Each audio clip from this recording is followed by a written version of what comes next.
Another day, another update. So, ito pala yung ganap ko noong December 31. So, nandito ulit kami sa barrio kasi, wala. Basta. Tapos, ngayong araw pala is magpapa-gender reveal yung tita ko. Yung gender reveal sana niya is nung December 24. Ilang beses siyang na-delay.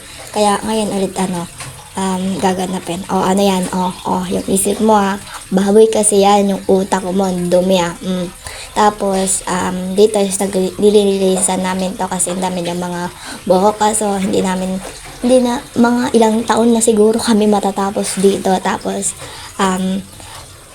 kasi mabukas itong baboy na to sarap, charis. Tapos, hindi ko na siya kinamay kasi binigyan ako ni Angel ng, yung, anong tawag doon?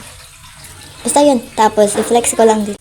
Flex ko pala tong pusa nila na tingin-tingin siya sa paligid tapos kakalungin niya yung pagkain. Tapos itong aso naman binabantayan niya yung pusa.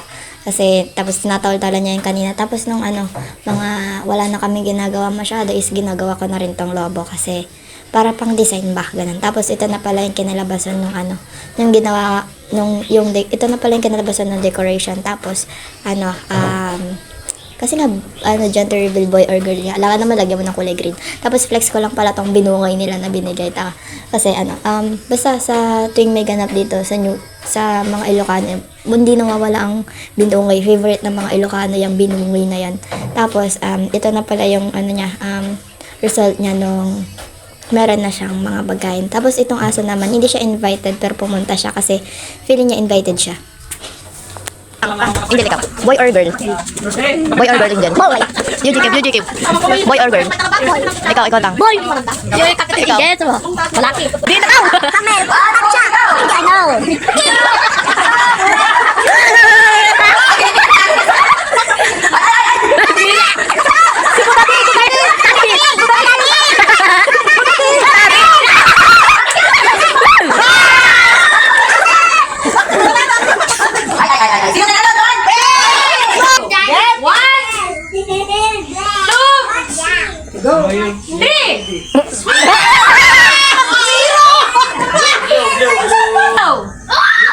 What? Orange!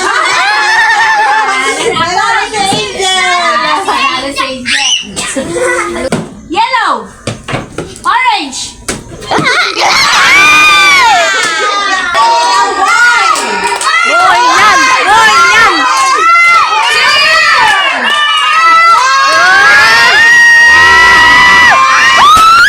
So, result nga is babae. After nga ng gender reveal is nagpalit na ako kasi antayin namin yung New Year.